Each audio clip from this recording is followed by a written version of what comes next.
Kishan ji times now Bharat से बातचीत करने के लिए। और इस बीच चलिए तमाम बड़ी खबरें जो आ रही हैं आपको बता दें। उत्तर प्रदेश की कई सीटों पर कांटे की टक्कर अभी भी जारी है। मेरठ की बात करें तो अरुण गोविल को लेकर जो अपडेट आ रहा है कि 8000 वोटों से फिलहाल वो आगे चल रहे हैं। आंवला में बीजेपी के धर्मेंद्र 3000 वोटों से ही आगे चल रहे हैं, तो फर्रुखाबाद में बीजेपी के मुकेश 2000 वोट से आगे हैं।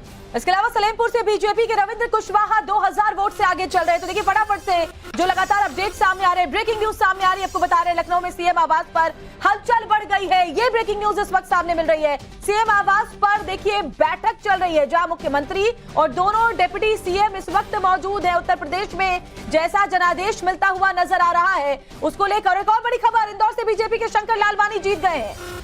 तो इंदौर से भी बीजेपी को अब जीत मिली है, लेकिन इंदौर ने आज अलग इतिहास रच दिया है। सबसे ज्यादा लाखों में नोटा को वोट्स रिसीव हुए हैं और ऐसे में बैठकों का दौर बीजेपी में मंथन शुरू हो चुका है। हमारे जो तमाम मेहमान है वो हमारे साथ मौजूद हैं। एसएन सिंह साहब, बीजेपी क्या अब तनाव में नजर आने लगी है? जैसे जैसे शाम का वक्त हो गया है, लखनऊ से लेकर दिल्ली तक बैठकें शुरू हो गई हैं और अब तो दूसरे दल ये भी आरोप लगाने लगे हैं कि अब तैयारी 2027 की करेंगे, खासतौर पर यूपी के लिए।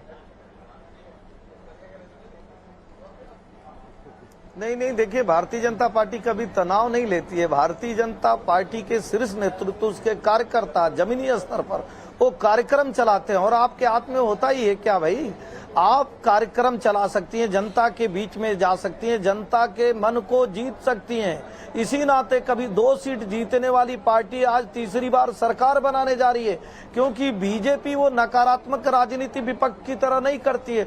हमेशा सकारात्मक सोच की जहां कहीं भी हम कमजोर रहे वहां पे भी कार्य करें। कुछ लोग साउथ और नॉर्थ में बांटने का कार्य कर रहे थे।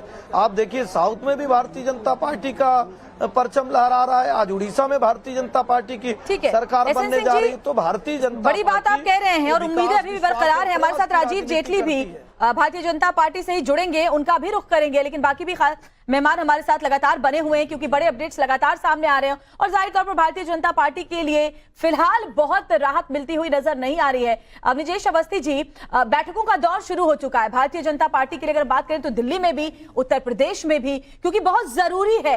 जैसी उम्मीद भारतीय जनता पार्टी को थी, 300 तक की तो बात कर ही नहीं रहे थे, सीधे 400 पार की बात कर रहे थे, उसके आसपास तक कहीं भी नजर नहीं आ रहे अभी। बैठकें तो निश्चित रूप से होनी ही चाहिए और हो भी रही हैं और उसमें से कुछ खबरें भी निकल करके आएंगी। और उत्तर प्रदेश में तो तत्काल इस बात का जानकारी होनी चाहिए, इस बात की पड़ताल करनी चाहिए कि वास्तव में वे क्या कारण रहे जी।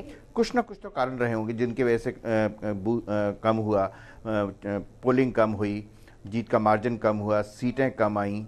क्योंकि सिर्फ ये बिल्कुल सामान्य बात नहीं है, ये बिल्कुल असामान्य बात है, असाधारण बात है।